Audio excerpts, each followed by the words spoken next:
வாங்க வணக்கம், welcome to குக்கீஸ்வெல் channel. இன்றைக்கி குக்கீஸ்வெல் சேனலில் பொசுன்னு பூரி எப்படி செய்யலான்னு பார்க்கலாம். வாங்க வீடியோக்குள்ளே போகலாம். நான் கோதுமை மாவு 2 கப் எடுத்திருக்கேன். அதில் அரை டீஸ்பூன் சால்ட்டு சேர்த்துக்கிறேங்க. அரை டீஸ்பூன் ஜீனியும் சேர்த்துக்கிறேன். ஜீனி எதுக்காக சேர்க்கோன்னா பூரி ஒரு இனிப்பு சுவையோடு இருக்கும், அதுக்காக தான் சேர்க்கும், வேறு எந்த ரீசனும் கிடையாது. அதை நல்லா மிக்ஸ் பண்ணிக்கோங்க. அப்புறம் தண்ணி ஊற்றி பிசையாதீங்க, தெளித்து பிசைங்க. அளவு கரெக்டாக தண்ணியோட அளவு சொல்ல முடியலைங்க. ஏன்னா ஒவ்வொரு மாவும் ஒவ்வொரு மாதிரி தண்ணி எடுக்கும். அதனால் நீங்கள் தெளித்து பிசைங்க. நான் எவ்வளோ அளவு வந்தோடனே நிப்பாட்டுன்னு சொல்கிறேங்க. பாருங்கள், இவ்வளோதான். இதோட நிப்பாட்டிக்கோங்க. நிப்பாட்டிட்டு எவ்வளோ ட்ரையாக இருக்குது. ஆனால் இதை நம்ம அழுத்தம் கொடுத்து பிசையணுங்க. நல்லா பிசையணும்.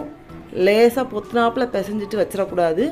நல்ல அழுத்தம் கொடுத்து பிசைய தான் பூரி நல்லா சாஃப்டாகவும் வரும், நல்லா உப்பியும் வரும். அதனால் நல்லா பிசைஞ்சுக்கோங்க. மாவை குறைஞ்சது ஒரு 1/4 மணி நேரமாவது மூடி வைக்கணுங்க.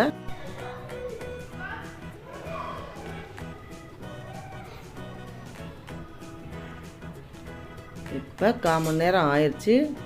மாவு சாஃப்டாக இருக்குது. இதை நம்ம சின்ன சின்ன பால்ஸாக உருட்டிடலாம்.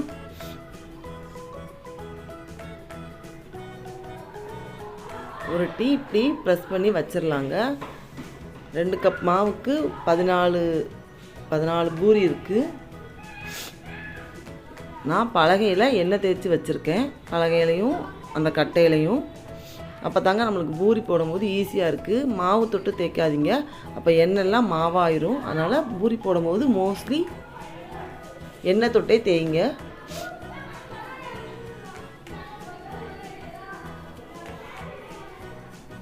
பாருங்கள், பூரி அழகாக புடச்சி வருது.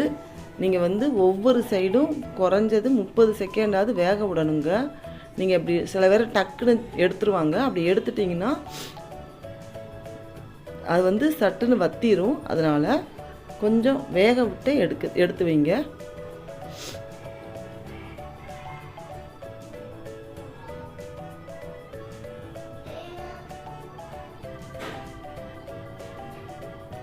இதே மாதிரி எல்லா பூரியும் போட்டு எடுத்துக்கலாம்.